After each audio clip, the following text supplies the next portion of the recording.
Hi, this is the water cooler recap for our show on December 7th, 2011, Pearl Harbor Day. Pearl Harbor Day, We, of indeed. course, recognize the 70th anniversary 70th anniversary of when the Japanese bombed Pearl Harbor, thus pulling the United States into World War II, and of course honoring the many military and civilians who died that day. And they're having a lot of ceremonies down in Hawaii for this, including returning some of the ashes of survivors to the final resting place of some of their fellow soldiers who died in the attack.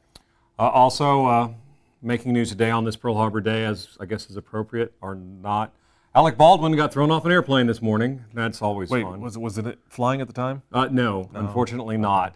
Apparently, he's addicted to the game Words with Friends, something that Bill and I happen to share with Alec Baldwin. Yeah. But I know that's we it. don't actually play with Alec Baldwin, but it's no. a Scrabble-style game you play on the iPhone right now. Anyway, he was told to turn off his phone. Before they left the gate, so that they could leave the gate. He refused. He got thrown off the plane. So, and of course, he's angry at the airline, for trying to uphold the rules. Yes. Well, his loss. So anyway, he got thrown off the plane. He got mad, and he went to Twitter. Whatever. I'm kind of done with that. Yeah, that's no. Some interesting news out of Montgomery. Our Attorney General Luther Strange has sent a memo to the leader of the House and the Senate on the state level asking about some tweaks to be made to the immigration law. I think he's a bit more than tweaks. Yeah, he's actually, it's not a complete overhaul, but some things that definitely he feels need to be changed. First, he calls for an exemption for church activity involving illegal immigrants. Also an end to the right to sue public officials who don't fully enforce the law, and stopping the requirement that schools gather immigration data on enrollees. Now, he's already gone to bat for the schools and that data, not giving it to the Justice Department, told the Justice Department to, basically they can go find do it somewhere themselves. else. Yeah. They're not going to make the teachers, do that part. It does not address immigration checks during traffic stops, though, and he also wants to eliminate the idea that renting property to an illegal immigrant is harboring an illegal immigrant. I can agree with that one. Now, didn't you tell us also that someone's actually trying to repeal it? There is a state senator who has said he's already put it on the books to be addressed in the next legislative session about repealing the law entirely. Well, also from down south a bit, talking about Auburn, Auburn How has a website up. They've had a website for a while. It's updating you on the status of the Toomer's Oaks, the ones that were poisoned last February. They've got a new feature on that website. If you go to auburn.edu, search for Toomer's Oaks, you'll find it no problem. And on this website, they want to know what to do so they can keep the tradition of rolling Toomer's Corner alive if the trees don't survive.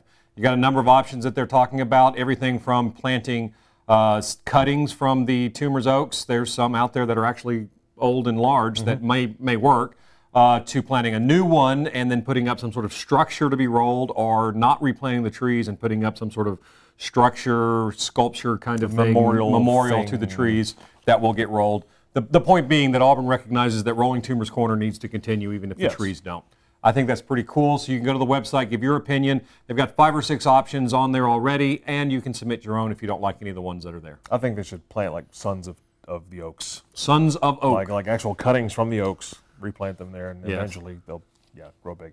And finally today, maybe a Merry Christmas for some teachers after all. I hope so. Yeah, the Alabama Ethics Commission is going to meet to consider the state's new ethics law, which affects holiday gifts for public school teachers. Which is ridiculous in and of itself if they ever tried to ban it. An unofficial cap, and also said, it can't be cash or something that could be sold. It had to be like a consumable, I guess like, cookies or something, brownies, that kind of thing. Well, they're going to meet about that because they've been averaging about 25 calls a day for people asking for clarifications on this particular rule from the that's coming down from the Ethics Commission. So, yeah, it covers everyone in state, county, and city government in Alabama. I wonder how much that covers I think it was targeted for lobbyists, but the unintended consequence is that teachers, parents who are appreciative towards teachers for taking care of their kids. Yes, well, there's always an unintended consequence, and they found this one pretty quick and loudly. So, all right. That pretty much wraps it up for the recap. Yep. You can watch The Water Cooler every weekday at 11 o'clock on WMJN TV 29, or catch our stream live online at 11 o'clock at WMJNTV29.com. Also look for us on Facebook. You can find us by searching for The Water Cooler. We'll see you tomorrow.